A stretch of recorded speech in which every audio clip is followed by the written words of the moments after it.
Taip, 2022 metų BMW 750. Čia mano klientas labai norėjo šitą automobilį pažiūrėti. Tokia graži metaliko mėlyna spalva. 36 000 mylių.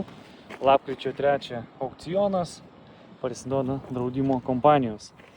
O pažeidimai juos yra nemenki, kaip matot, yra susėdusi. O gavusi yra į galinę dalį. To aš jums parodysiu, praktiškai galo visai nėra, vat kaip sustumta. Ją galima pirkti dabar, $22 000 yra kaina pastatyta, arba laukti lapkričio 3 tiesioginio aukciono. Matot, kaip čia viskas pabėgia. Čia grinai reikia pjauti visą šikną ir lipdyti kitą dėti. Taip, pasižiūrim į vidų. Vidus, aišku, aukščiausias klasės. Bauer & Wilkins yra aparatūra. Ruda oda graži, medis gražus, M paketas.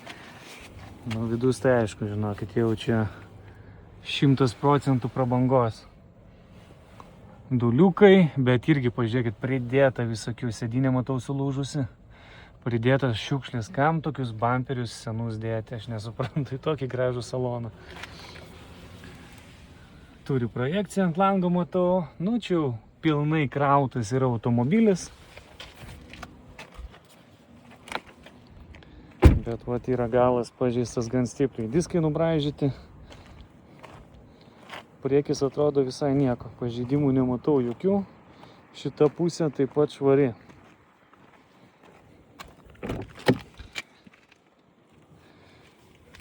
Žiauriai graži oda. Visur viskas apsiūta, visa panelė.